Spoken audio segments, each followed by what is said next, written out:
Welcome on this podcast with me, Diplomatic Emalex. Today I'll be talking to you about one of the major one of the major stories that is making headline in the country. Right from last week up to this week, we have seen so many major changes that are taking place within the government. We have seen so many presidential decrees being issued, relieving some of the most prominent politicians and very influential ones. We have seen the governor of Bank of South Sudan being relieved. We have seen the chairman of the economic cluster also serves as the vice president of the republic being relieved, and so many others that were relieved between last week and this week. Now, I just wanted to give you a very simple example here. Last year in Equatorial Guinea, one of their prominent political figure was being sentenced to 8 years. This year he was sentenced to 8 years in prison for corruption scandals. That is the Director General of the National Financial Agency. He was appointed in the office in 2018. He served for about 6 years at 2024. Then when the scandals came out that this person was involved in large sums of money being mismanaged, he personalized some of the state resources.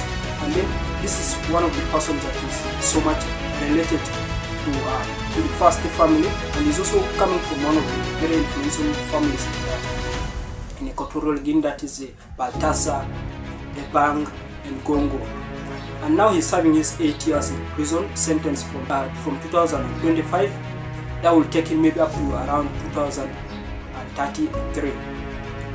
That is what happens in Equatorial Guinea when a leader is accused of corruption. He is relieved from his position, then he is investigated. When found guilty, then the law takes its course. That is what happens in Equatorial Guinea. Now relating it to what happens in our country here, these are things we rarely see, where maybe a government official is being relieved, then is first investigated, then taken to court. These are things that are rarely happening in the country. But then, because I'm just referring to one of the statements said by one of the prominent politicians in the country, saying he was just making a suggestion that people that are fond of swindling public funds should be put on a firing squad, which, if it was to be implemented, that would be one of the counter-corruption measures that will keep the government in check, that any coin that misses in the national coffers will be traced, and the person will be fought. But then, now begging the question that are these measures, do we have measures that counter corruption in the country?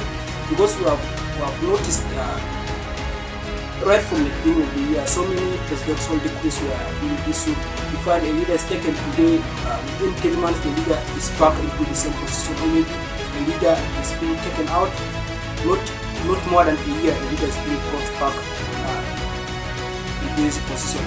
But then, if a leader is taken out of office for a reason associated with corruption, or a reason that due to mismanagement of public funds, then the right thing to be done should be investigating this leader. Then when he is found innocent, that is when he can be brought back. That is what sometimes some people will describe as recycling. But then that will only happen if a leader is found innocent of the public accusation or the charges brought against him. But these ones do not happen, that maybe charges are brought against the leader because of corruption scandals. This will not happen in the country, and it's very rare that we find.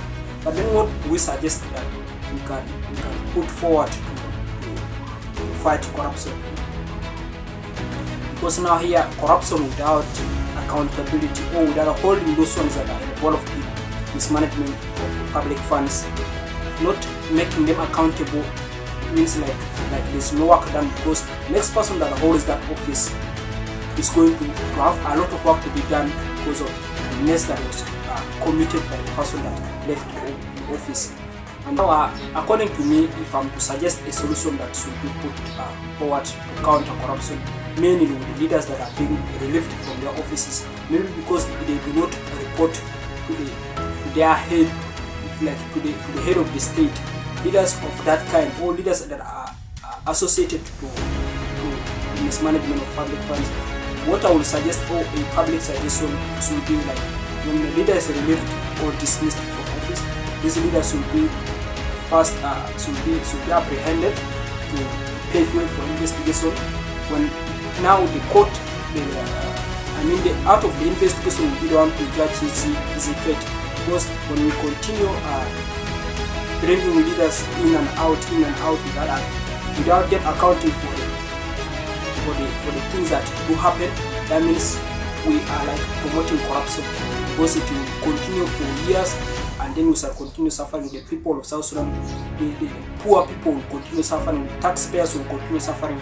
When you're out there also watching to this video, you can also share your view in the comment section. If you're new on this channel, just follow us on our Facebook handle. You also subscribe to our YouTube channel, and then let's engage here. Diplomatic MLX on the Yates podcast.